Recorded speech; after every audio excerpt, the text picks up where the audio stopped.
Monster Rancher 2 is a formational game for me.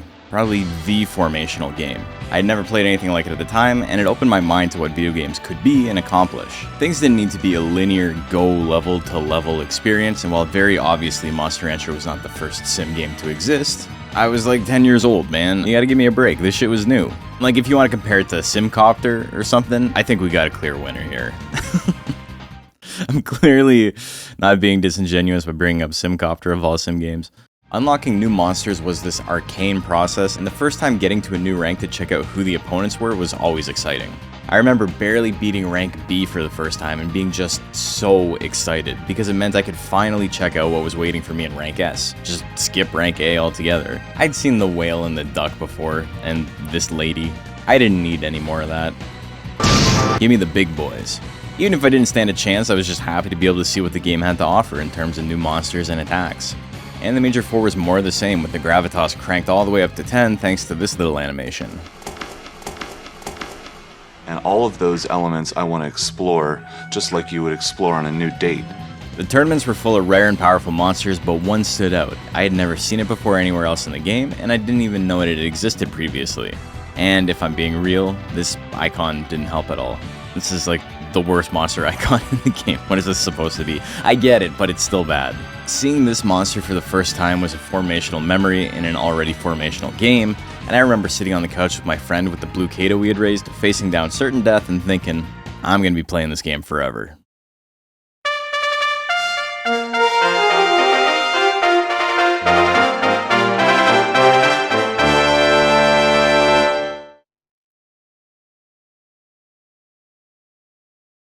Durahan is cool, and that is his biggest strength. He's also very strong, so that's his biggest strength too, I suppose. Both in casual and competitive play, he's got everything you need to roll your opponents. Above average stats other than speed, and power boosted even further by getting a bonus on domino drills. I know there's some confusion about what this number means, but this +1 here literally just means it gives +1 to the stat on the drill. Different monsters innately get bonuses to different drills, and all Durahans and monsters mixed with Durahan get this bonus on domino. His guts rate is also just fast enough that on some of the faster subtypes, you can take advantage of that huge defense gain in competitive play and build a tank, but as is usually the case, speed-based versions of Durahan are better. The easiest way to combat his incredibly bad speed gains is by combining him with ghost chips as a secret seasoning, since these give +1 to dodge in the same way Durahan innately gets +1 to domino. You're getting +1s out the wazoo here. Durahan has an interesting quirk in competitive play. He does almost no withering at all on any of his power techs, which means that withering doesn't end up being factored into their cost. He's basically found a way to min-max his attacks in the same way that we do with stats. They end up being cheaper than you might expect with a higher level of consistency. Of course, there's a place for withering in competitive play, absolutely, but if the goal is just to get your opponent's life to 0, then Durahan has got it figured out. He's not without his ticks, but all in due time. Durahan has so many techs that I feel it's time we introduce a new segment to the Rundown series. The Moose Bones patented indisputable top tech tier list. TM. A fully objective and 100% correct ranking of all the techs a given monster has access to. Certainly this will be uncontroversial and no one will want for discussion afterwards. I expect the comment section to be empty. And we get to start with a bang because Durahan has some of the best basic techs in the game. Rush Slash is wildly overtuned for its cost, but as is often the case for techs that don't do a ton of damage, it probably won't be the most impactful move you use with Durahan. It's excellent for what it does though. Cut in 2 is decidedly weaker, but it's still solid. 16 force basic techs are few and far between, so it has a niche, I suppose, though you probably just want to see Rush Slash instead. Dash Slash is just a bigger Rush Slash. He hits twice. It's 2 times bigger. This is his go-to for cheap damage, though the animation time is significantly longer than its prerequisite. They're both great though, so this just ends up being a very common pickup. Swing chains out a Cut in 2. It's pretty good, and I love the animation, but Durahan has golem problems where so many of his techs are great, and the stuff that'd normally be good gets left by the wayside. This is that stuff. Million stabs is all but required. Same damage as swing, but it gives you huge accuracy, and oddly, for Durahan at least, a big chunk of withering.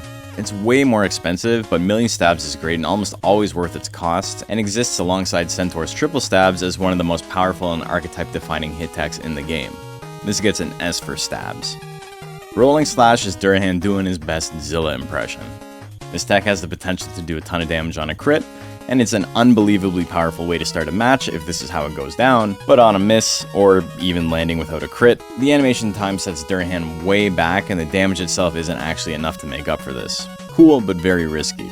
Let's bump it up to a risky! Flash Slash is a sharp tech that doesn't suck. It's crazy. Leave it to Durahan to buck the trend. Not particularly popular in competitive play, but honestly very good for its cost. Also, he does this goofy little two-step to get back into position. Look how nimble he is. Why wasn't he in Hop About?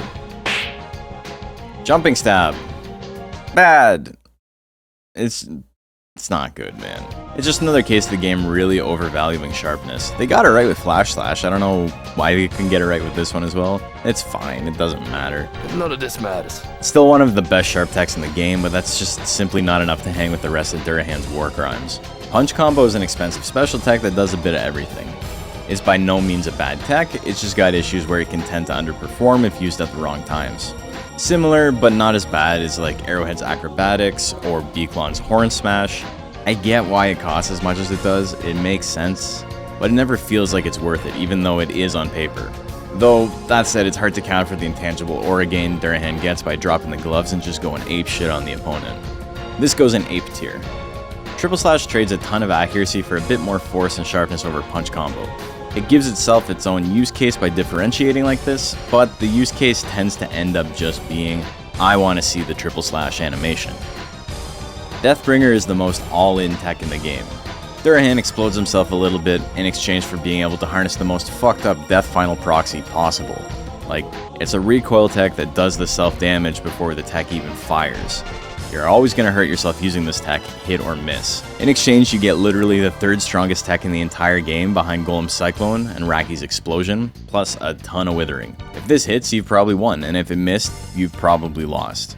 Because of this, it's probably the quintessential Monster Rancher tech. You are gambling in nested layers in a way that would make a Matryoshka doll made out of 2008 Exhibit memes blush. X for Exhibit. Durahan's intelligence options are generally really bad and expensive. Airshot is not as bad as its letter values alone would suggest, but it's still not great. If you're playing Intelligence Durahan, you need to pick it up to cover Rush Slash, but that's all it's good for, really.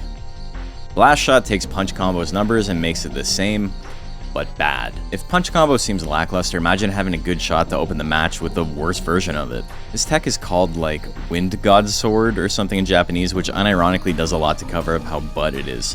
They beat the treason charges! Turns out our Rose, by any other name, still kinda sucks. Lightning isn't very accurate for a big damage round opener, but it's surprisingly cost effective. This tech is most likely the reason you've chosen to run an Intelligence Durahan, and you could probably be forgiven for doing so. Durahan has so many good animations, man. You can tell he was obviously a developer favorite. Sword Throw is Durahan's worst tech. Just awful, man. Get this shit away from me. I don't even want to talk about it.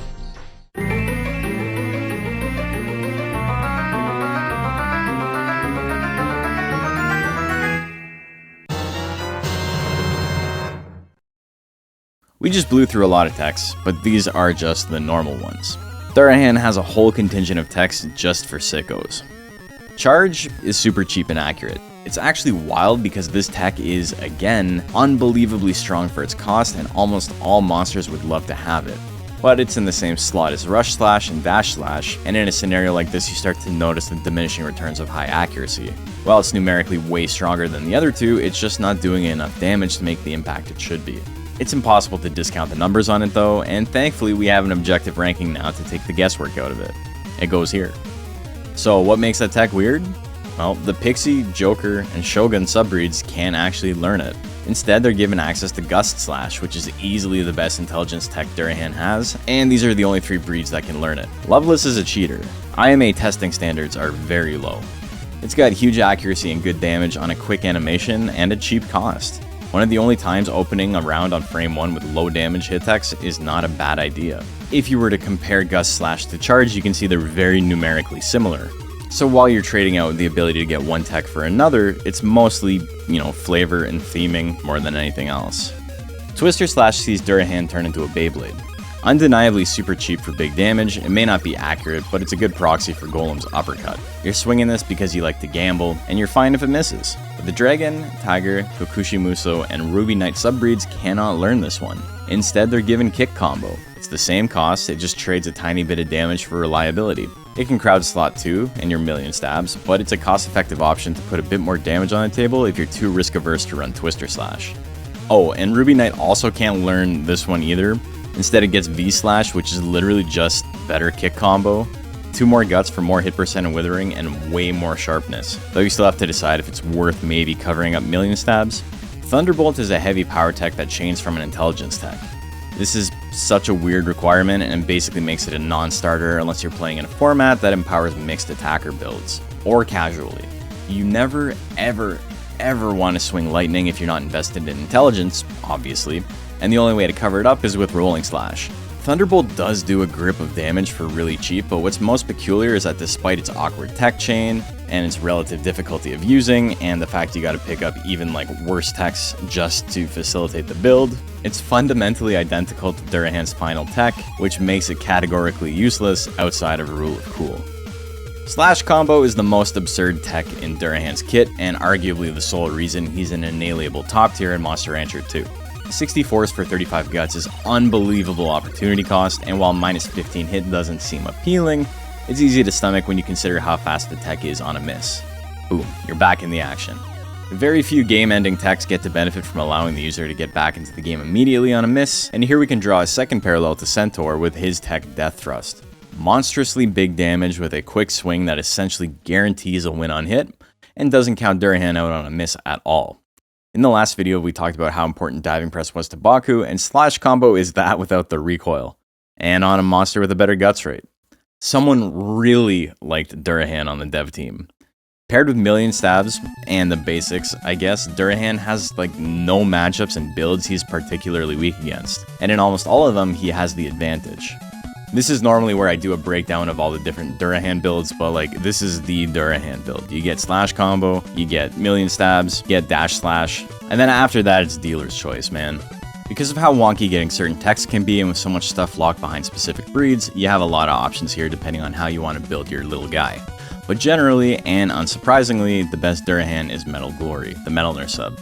It's got the fastest guts rate and can pick up all the best techs, so for general purpose builds, it's hard to beat. Lizina, which is the Pixie subbreed, also has an 11 guts rate, same as Metal Glory, so if you want to build an intelligence build, you got access to Gust Slash there. There's also a Kikuchi Muso that has an 11 guts rate, but can't get access to Grit, so that one's for style more than anything else. Durahan is a very strong contender in every tournament he's in. He's an archetypical top tier character in that he's got a ton of options and wants for nothing. Where other monsters struggle, or maybe have to work a little bit harder to carve out a niche, he often just does the same job but better, while also having other options available, and being able to avoid becoming too predictable or too risky. Though he can be real risky if he wants. Like I said, someone at Tecmo really liked Durahan, and it shows. From his animations, to his variety of techs, to his power level, he definitely received some special treatment.